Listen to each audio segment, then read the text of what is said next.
Hello again, I'm calling this one Being Like a Child.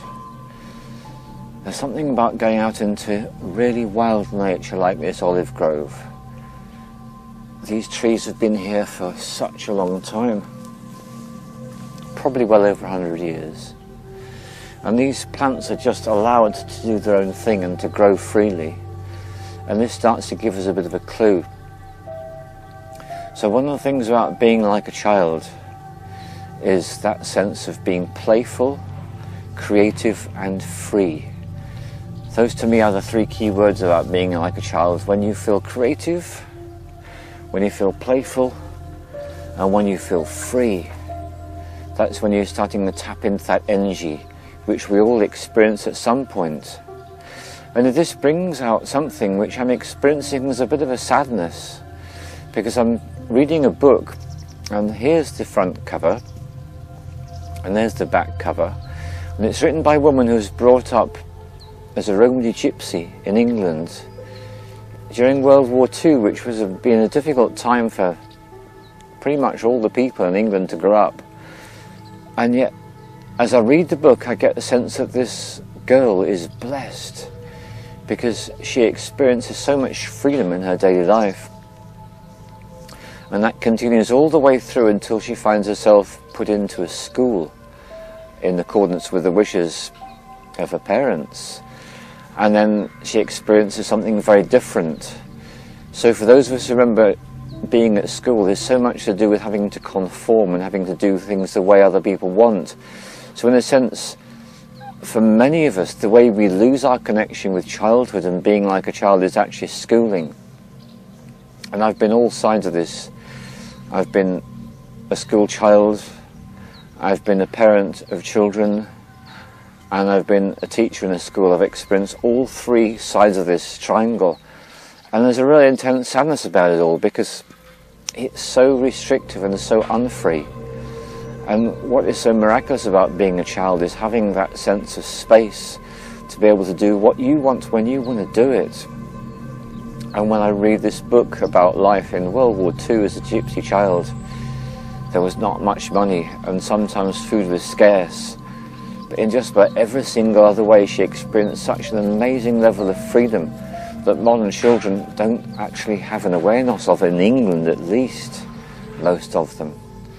Because their lives are regimented through schooling and through after-school activities and through travelling with the parents in vehicles and going from one scheduled activity to the next. So if you've got children and you allow them to be free, now I saw a post on Facebook yesterday and it's a picture of a boy and he's in wild nature and there's a dog, and you get this sense that this child is so free and happy. And so I want to add the fourth word. Apart from being creative, playful and free, there's a fourth word to add, and that is the word spontaneous. So I see the human journey in this way. We all begin by being born into a state of grace as a baby, and through our conditioning we learn to lose contact with wild nature and with all that makes life so beautiful and enjoyable. And then there comes a time when we realise how much we've lost, and then it's time to find it back again. And this is why I'm so keen and so enthusiastic about myself every chance I get to go out into wild nature. And it's why I recommend it so strongly, because when you're out in wild nature you start to connect with that free, playful side. You might be picking a grass and you might be making a slit on it and blowing and making a sound out of it. You might just be taking hold of the seas and feeling. You might be doing all sorts of things, but mostly what you're doing is you're appreciating it all and loving being where you are. And so here's my fifth key word: timelessness. Time stops. When I'm in nature I can just hear a bee buzzing around now. Then time stops, it melts away, and all there is this beautiful place and me, and feeling connected and feeling one. And on this island of Corfu I get the feeling that there's a very strong sense of heart connection in this place, Aurelius, where I'm staying. It's really beautiful to be here. It's lovely to be here. So if you want some help with being like a child, I'm going to give you the most obvious suggestion that I could possibly come up with. Start paying attention to children in your life. Observe them, without being a stalker, of course, but just take in their essence, observe how they are by themselves when they're on their own and when with each other. And you will observe all sorts of clues about how to be. And the more you are like a child, the more you will connect in with the timelessness of life, because ultimately there is no time.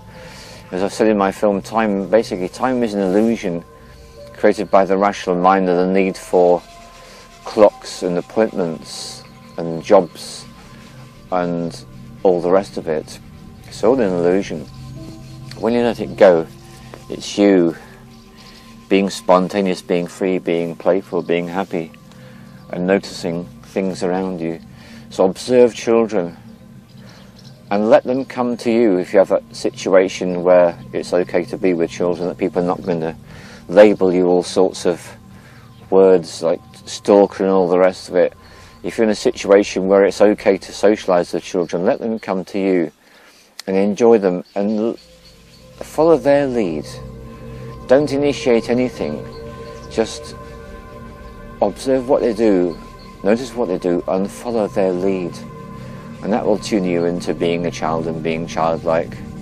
And so there's this thing from the Bible, and it says, unless ye shall be like a child, shall ye enter the kingdom of heaven, which is some very garbled speaker. What it means is, by becoming like a child, we leave behind the prison of constraints and time. We become free. We become ourselves. And we remember why it is so beautiful to be alive.